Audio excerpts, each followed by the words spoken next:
Hello friend, welcome to GST tutorial YouTube channel.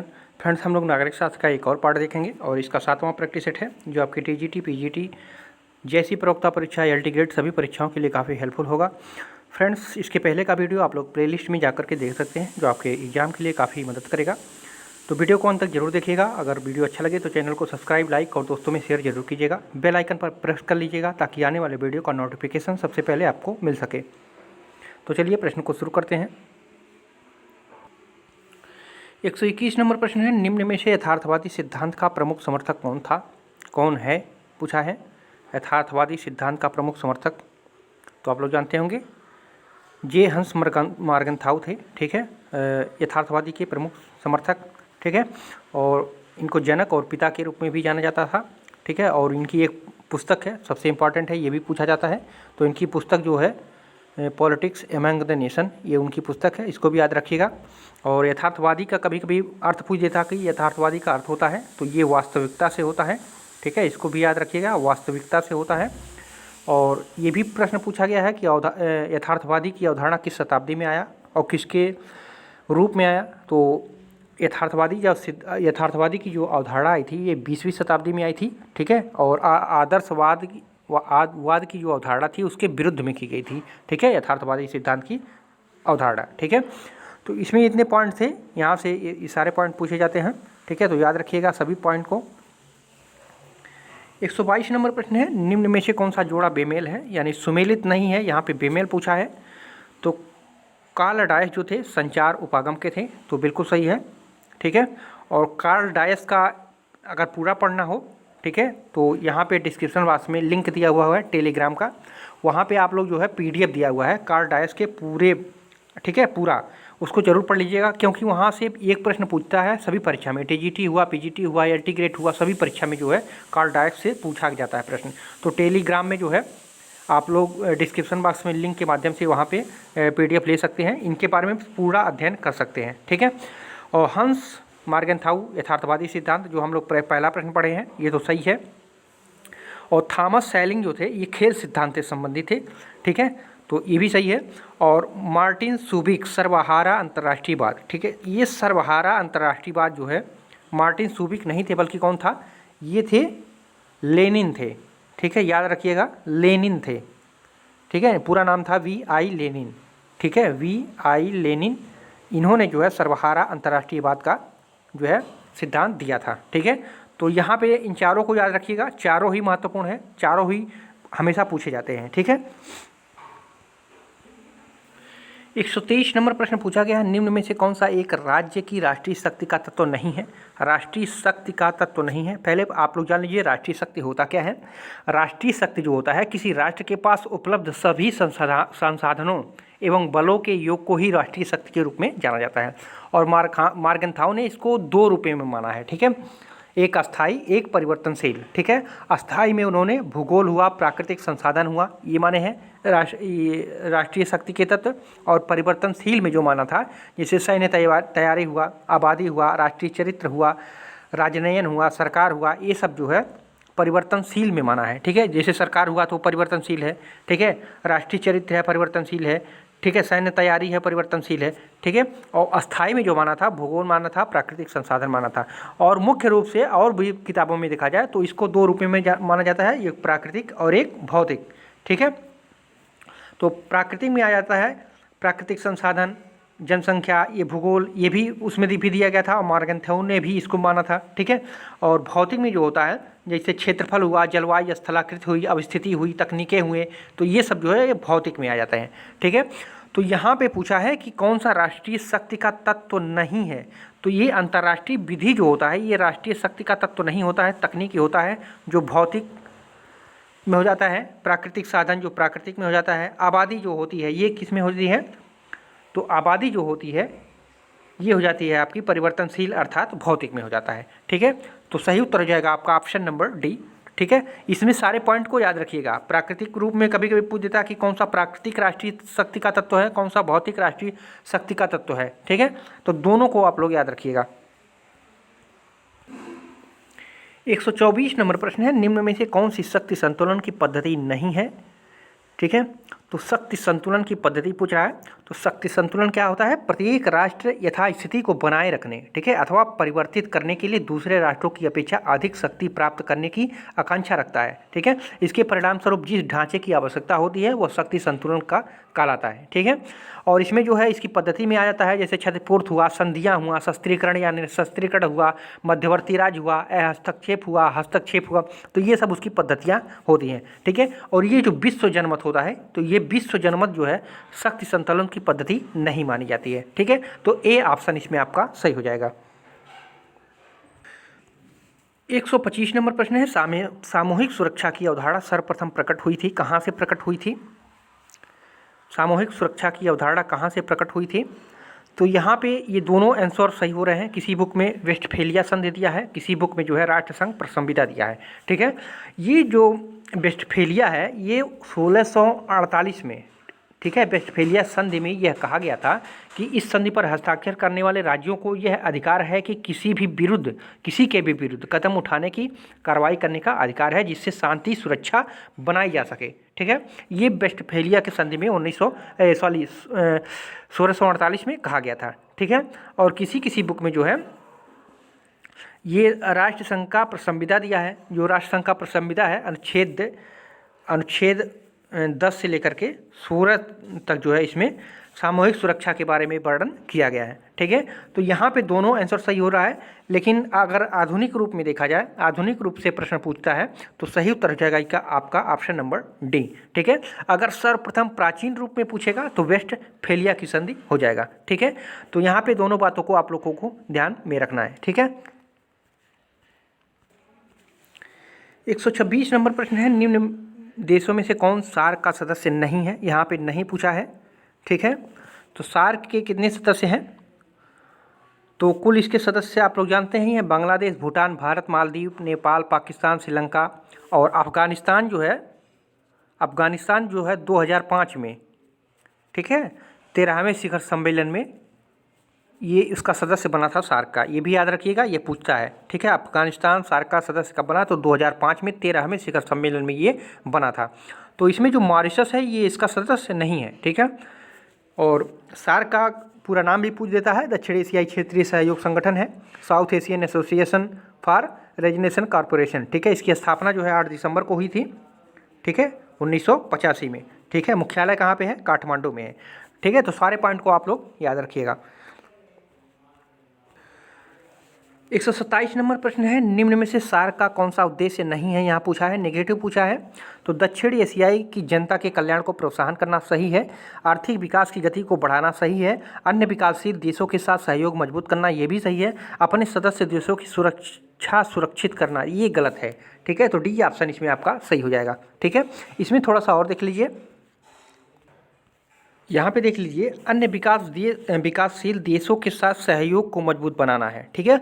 सदस्य देशों की सुरक्षा सुरक्षित करना ही नहीं है, ठीक है, क्योंकि ये सहयोग संगठन है, ठीक है। तो अन्य विकासशील देशों के साथ सहयोग को मजबूत बनाना इसका उद्देश्य है, बल्कि जो प्रश्न पूछा गया है अपने सदस्य देशों की सुरक्षित करना, तो ये नहीं है, ठीक है। इसमें उद्देश्य में अगर आप लोग देखना चाहते हैं तो स्क्रीनशॉट ले सकते हैं और इसको भी आप लोग जो है पढ़ सकते हैं, ठीक है। और टेलीग्राम में इसका भी PDF आपको मिल जाएगा, वहाँ पे जाके देख सकते हैं। डिस्क्रिप्शन बॉक्स में टेलीग्राम का लिंक दिया हुआ है और आप लोग अच्छी तरीके से वहाँ पे डाउनलोड करके पढ़ सकते हैं, ठीक है। तो इसमें देख लीजिए, उद्देश्य है दक्षिण एशियाई लोगों के कल्याण को बढ़ावा देना एवं उनके जीवन की गुणवत्ता में सुधार करना है, ठीक है। और इस क्षेत्र में आर्थिक वृद्धि, सामाजिक प्रगति, सांस्कृतिक विकास में तेजी लाना और सभी व्यक्तियों को गरिमापूर्ण जीवन जीने के अवसर प्रदान करना तथा उनकी क्षमताओं को आकलन करना, तो ये भी सही है, ठीक है।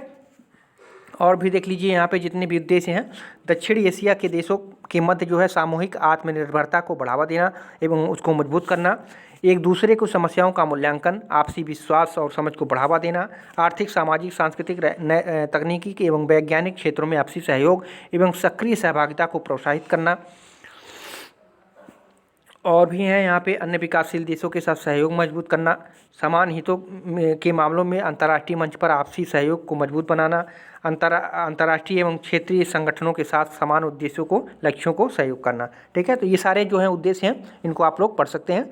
तो कभी कभी दे देता है इनमें से कौन सा नहीं है और कौन कौन से हैं, ठीक है। तो इसको आप लोग जो है याद रखिएगा। 128 नंबर प्रश्न है, अंतर्राष्ट्रीय झगड़ों के शांतिपूर्वक निपटारे का निम्न में से कौन सी पद्धति नहीं है, यहाँ पूछा है अंतर्राष्ट्रीय झगड़ों को। तो अंतर्राष्ट्रीय झगड़ा को शांतिपूर्ण निपटारे करने के लिए वार्ता भी किया जाता है, समाधान ढूंढा जाता है, विवाचन अर्थात डिबेट जैसे कह सकते हैं, डिबेट कर होता है, ठीक है। ये नाकाबंदी उससे संबंधित नहीं है, ये युद्ध से संबंधित है, आप लोग जानते होंगे, ठीक है। तो यहाँ पे नेगेटिव पूछा है तो ए ऑप्शन इसमें आपका सही हो जाएगा, ठीक है। 129 नंबर प्रश्न है, अंतर्राष्ट्रीय संबंधों में मार्क्सवादी उपागम का अंतिम लक्ष्य क्या था? अंतिम लक्ष्य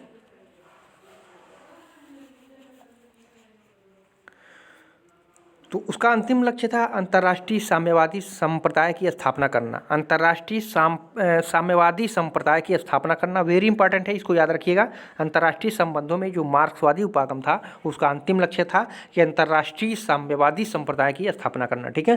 कार्ल मार्क्स का विचार है कि जिस प्रकार प्रत्येक राज्य के दो वर्गों में अमीर तथा गरीब के बीच संघर्ष रहता है, उसी प्रकार अंतर्राष्ट्रीय राजनीति में पूंजीवादी राज्यों तथा पूंजीवादी व्यवस्था द्वारा शोषित गरीब तथा पिछड़े हुए राज्यों में संघर्ष चलता रहता है, ठीक है। जिस संघर्ष को निपटारा करने के लिए जो है साम्यवादी संप्रदाय की स्थापना करना चाहता है, कहाँ पे? अंतर्राष्ट्रीय क्षेत्र में, ठीक है। तो सी ऑप्शन इसमें आपका सही हो जाएगा। 130 नंबर क्वेश्चन है, शक्ति का आशय यही है कि व्यक्ति दूसरे व्यक्ति के दिमाग और कार्यों पर नियंत्रण रखे। शक्ति के इस खेल का आधार है हित, और निम्नलिखित में से यह किसने कहा? तो सामूहिक हित, आप लोग समझ गए होंगे, मार्गन्थाउ द्वारा ये कोटेशन दिया गया है, वेरी इंपॉर्टेंट है, ये पूछा गया है अल्टीग्रेड की परीक्षा में सिविक्स से जो हुआ था, ठीक है। तो ए ऑप्शन इसमें आपका सही हो जाएगा।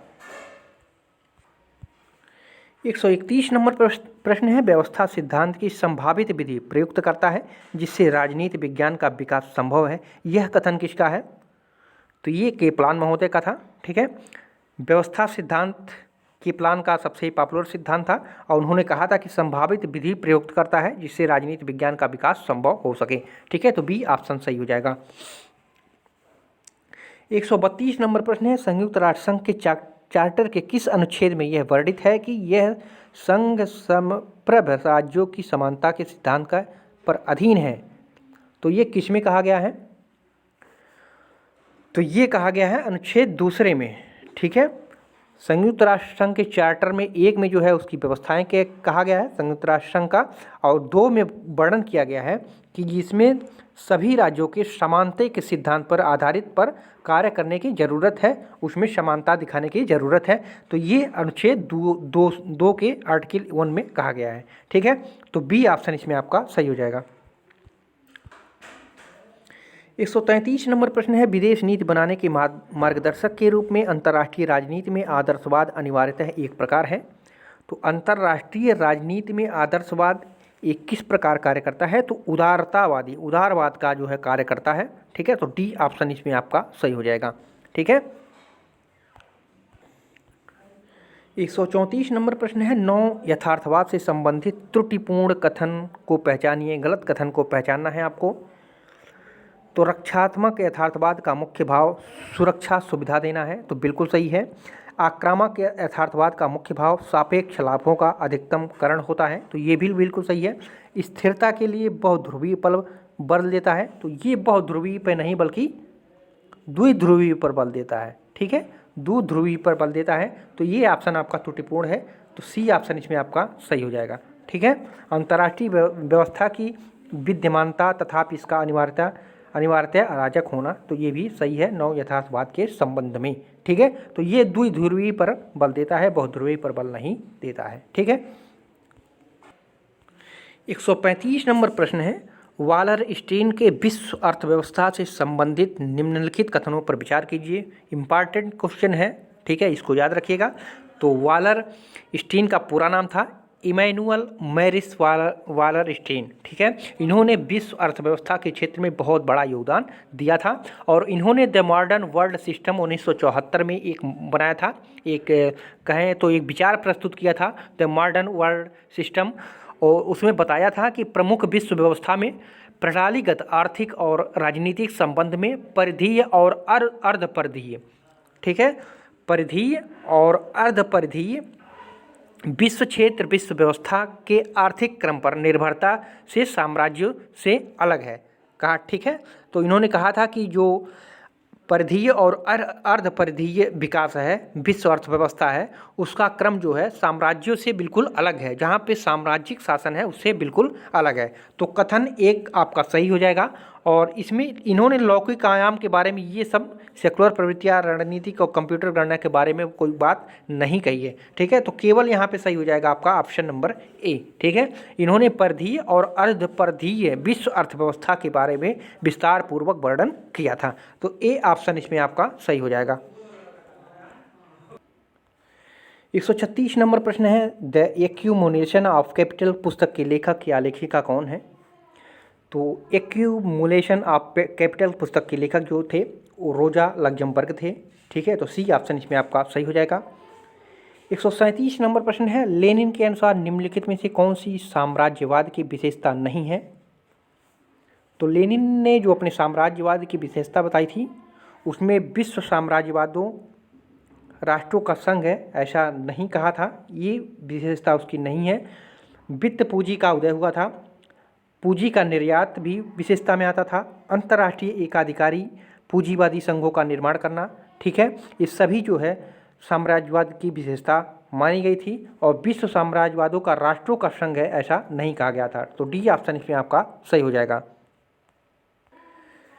138 नंबर प्रश्न है, दो सूची दिया गया है। एक सूची में दिया है अंतर्राष्ट्रीय संबंधों में मार्क्सीय नौ मार्क्सीय सिद्धांत का मूल भाव दिया हुआ है और विचारक है, तो विचारक किससे संबंधित है? इस मार्क्सवादी सिद्धांत से। तो इसको आपको मिलाना है। तो साम्राज्यवाद पूंजीवाद के समारंभ के साथ उसका विचार प्रस्तुत होता है। तो ये किसने दिया था? तो ये दिया था रोजा लग्जमबर्ग ने, ठीक है। तो एक आपका 3 सही हो जाएगा, ठीक है। उन्होंने कहा था साम्राज्यवाद पूंजीवाद के आरंभ के साथ शुरू हुआ, ठीक है। साम्राज्यवाद जो है इसका मतलब हुआ साम्राज्यवाद पूंजीवाद के आरंभ के साथ ही शुरुआत हुई उसकी, ठीक है। तो आपका ये सही हो जाएगा। और केंद्र परिधि सिद्धांत किसने दिया था? तो ये राउल फ्रेबिश ने दिया था, केंद्र परिधि सिद्धांत, ठीक है, राउल फ्रेबिश ने दिया था। और सी नंबर में देखिए अल्प विकास का विकास किसने दिया था? तो अल्प विकास का विकास दिया था आंद्रे गुंडर फ्रैंक ने दिया था, ठीक है। तो ए सही हो जाएगा। और आपका डी में जो दिया है नौ ग्रामसीवाद किसने दिया था? तो रॉबर्ट कॉक्स ने कहा था, नौ ग्रामसवादी का विचार प्रस्तुत किया था, ठीक है। तो कौन सा सही हो जाएगा? ए में 3 है आपका, बी में 4 है, सी में 1 है और डी में 2 है। तो आपका सी ऑप्शन कोटेशन यहाँ पे सही हो जाएगा, ठीक है। इन चारों को आप लोग याद रखिएगा, ठीक है, बहुत ही इंपॉर्टेंट है, अलग अलग भी ये प्रश्न पूछा जाता है, ठीक है। 139 नंबर प्रश्न है, फलनवाद के संबंध में निम्नांकित कथनों पर विचार कीजिए। तो फलनवाद जो था ये संस्थात्मक उदारवाद की एक धारा थी और ठीक है ये दो में बढ़ गई, फलनवाद और नव फलनवाद, ठीक है। तो फलनवाद और नव फलनवाद दोनों प्रकार के प्रश्न इसमें रखे गए हैं। तो अभी नव फलनवाद के भी एक प्रश्न हम आपको देंगे, ठीक है। तो फलनवाद उदारवाद की ही एक संस्थात्मक धारा थी और इसमें जो है गैर राज्यकर्ताओं के बीच जो है वर्ध सहयोग के बाद जो है वर्ध सहयोग के बाद जो है राष्ट्र राज्य लुप्त हो जाएंगे ऐसा उसमें कहा गया था, ठीक है। ये वर्ध नहीं है बल्कि वृद्ध राज्य कह लिया जाए, पुराना राज्य, प्राचीन राज्य जिसको हम लोग कह सकते हैं, ठीक है। तो यहाँ पे दोनों सही हो जा रहा है आपका, ठीक है। ये संस्था जो है उदारवाद की एक धारा थी और ये गैर राज्यकर्ताओं के बीच जो है वृद्ध सहयोग के बाद या वृद्धि कह लीजिए, वृद्धि सहयोग के बाद जो है राष्ट्र राज्य जो है लुप्त हो जाएंगे ऐसा इसमें विचार धारा जो है फलनवाद में प्रस्तुत किया गया था, ठीक है। तो सी ऑप्शन आपका सही हो जाएगा, ठीक है। 140 नंबर है, दो सूचियाँ दिया हुआ है और एक तरफ विचारक हैं और इसमें विनिश्चय निर्माण सिद्धांत की धारा कौन सा प्रस्तुत किया था इन्होंने ये बताना है आपको। तो व्यक्तित्व कारक अध्ययन का विचार किसने प्रस्तुत किया था?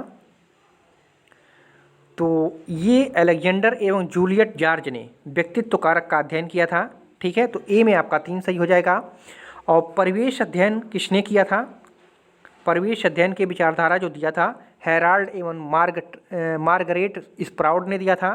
तो ए ऑप्शन इसमें सही हो जाएगा।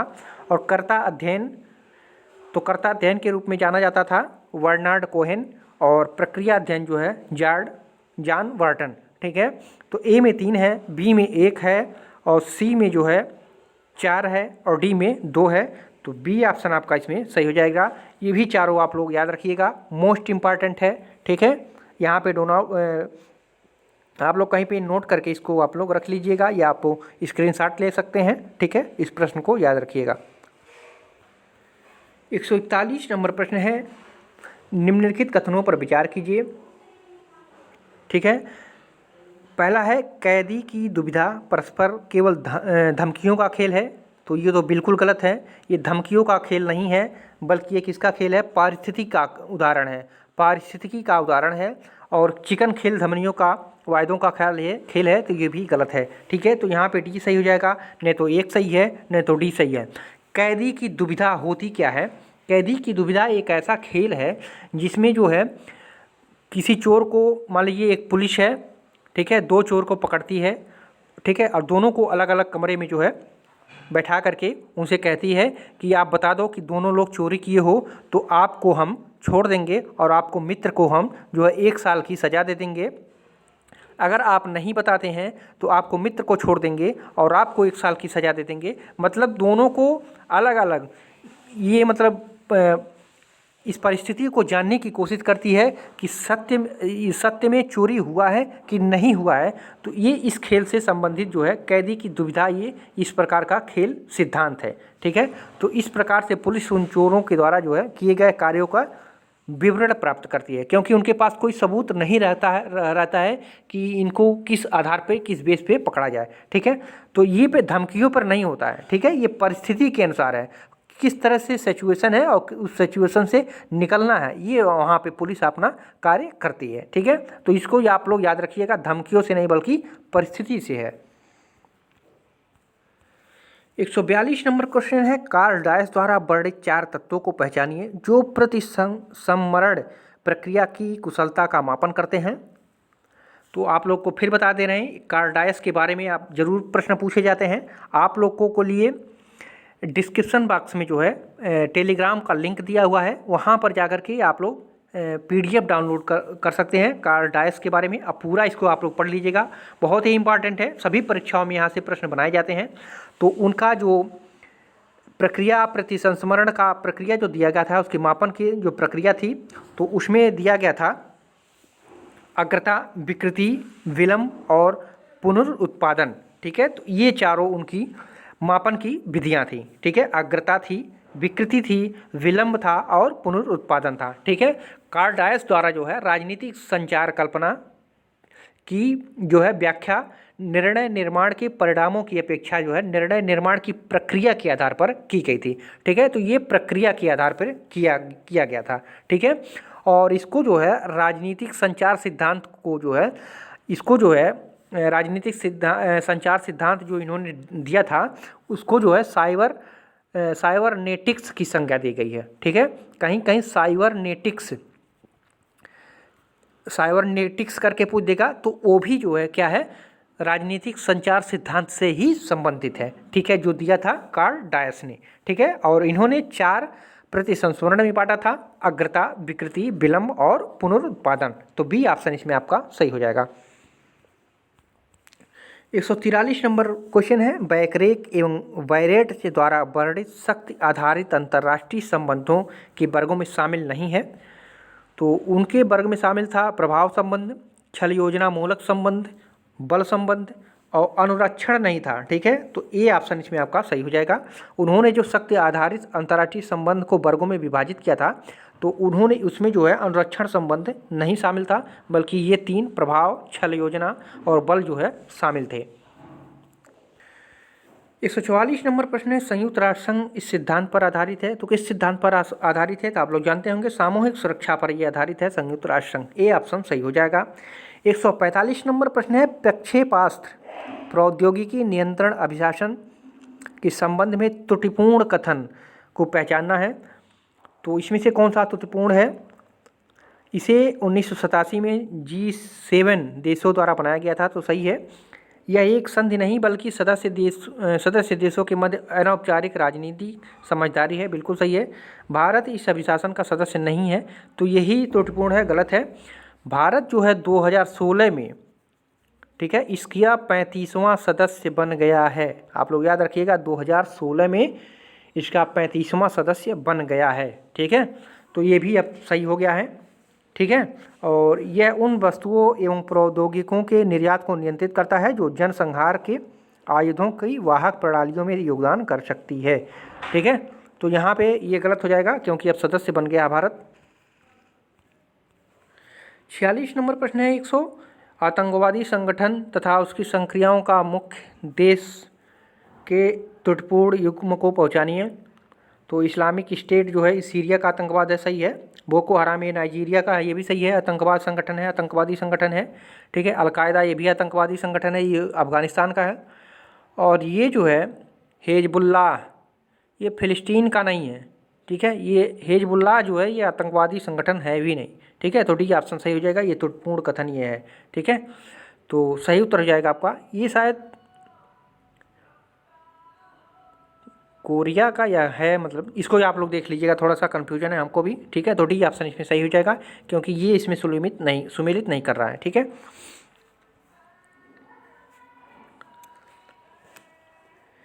एक 147 नंबर प्रश्न है, 2 सूची दिया गया है, एक तरफ विचारक है और बहुसंस्कृतवादी की संकल्पना दिया था, किस विचारक ने, कौन सा, तो इसको आपको मिलान करना है।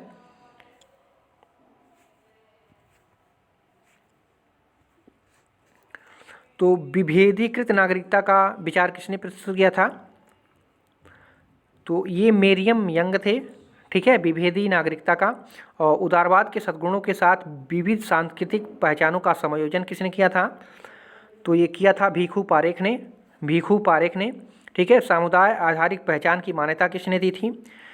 तो ये दिया था चार्ल्स टेलर ने। और समूह विभेदीकृत अधिकार दिया था विल किमलिका ने। ठीक है, तो ये चारों इंपॉर्टेंट है, इसको भी आप लोग स्क्रीनशॉट लेकर के 2-3 बार इसको रिवीजन कर लीजिएगा, तो यहाँ पे भी ऑप्शन आपका इसमें सही हो जाएगा। ठीक है, 148 नंबर प्रश्न है, निम्नलिखित में से कौन सा पुस्तक फ्रांसिस फुकुयामा द्वारा लिखित नहीं है? तो फ्रांसिस फुकुयामा द्वारा लिखित हु आर राव है ये। ठीक है, यहाँ पे गलत छप गया है, तो हु आर राव ये उसके द्वारा लिखा हुआ नहीं है, ये BN राव करके कोई था। ठीक है, उन्होंने लिखा था, तो बहरहाल ये नहीं है। और ट्रस्ट है, द ग्रेट डिसेप्शन है, ओरिजिन्स ऑफ पॉलिटिकल आर्डर है। तो ये सारे जो है फ्रांसिस फुकुयामा द्वारा लिखी हुई बुक है। और सबसे प्रसिद्ध पुस्तक इनकी कौन सी है?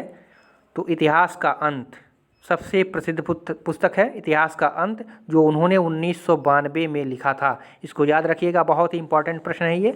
ठीक है, इनकी पुस्तक फ्रांसिस फुकुयामा का इतिहास का अंत 1992 में जो लिखा था। और उसके साथ साथ ट्रस्ट, द ग्रेट डिसेप्शन और ओरिजिन्स ऑफ पॉलिटिकल आर्डर। ठीक है, तो ये तीनों याद रखिएगा, ये याद रखिएगा जरूर। ठीक है,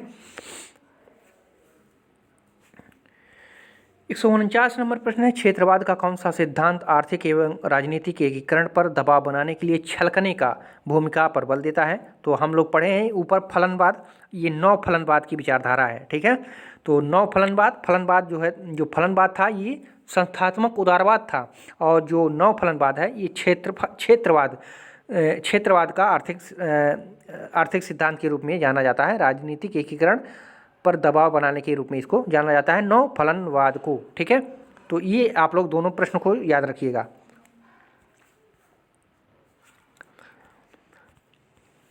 एक 150 नंबर प्रश्न है, कथन है, कारण दिया हुआ है, तो इसमें बताना है कौन सा कथन सही है। तो राष्ट्रीय हित की अवधारणा में अंतर्निहित अवशेष अर्थ अस्तित्व रक्षण है, तो सही है। और यहाँ पर अथवा लगा दिए, अथवा अपनी भौतिक, राजनीतिक एवं सांस्कृतिक पहचान की रक्षा करना राष्ट्र राज्यों को न्यूनतम आवश्यकता है, जरूरी आवश्यकता भी है, तो इसका व्याख्या भी कर रहा है। ठीक है, तो दोनों तो सही हैं। ठीक है, व्याख्या भी दोनों कर रहे हैं। ठीक है, तो ए ऑप्शन इसमें आपका सही हो जाएगा। राष्ट्रीय हित की अवधारणा में अंतर्निहित अवशेष का अर्थ जो है अस्तित्व रक्षण है, और अस्तित्व रक्षण के साथ साथ जो है अपनी भौतिक, राजनीतिक एवं सांस्कृतिक पहचान की रक्षा करना राष्ट्र राज्यों को न्यूनतम आवश्यकता माना जाता है। ठीक है, तो ए ऑप्शन इसमें आपका सही हो जाएगा। तो फ्रेंड्स, महत्वपूर्ण 30 प्रश्न रहे इस पार्ट में। आप लोग सभी प्रश्नों को अच्छी तरीके से देखिएगा। और भी वीडियो देखना चाहते हैं आप लोग प्लेलिस्ट में जाकर के सभी प्रश्नों को जो है अच्छी तरीके से रिवीजन कीजिएगा और तैयारी अच्छे से कीजिएगा। एग्जाम भी नज़दीक ही है, ठीक है। तो फिर मिलते हैं अगले प्रैक्टिस सेट के रूप में। पूरा वीडियो देखने के लिए आप सभी को धन्यवाद।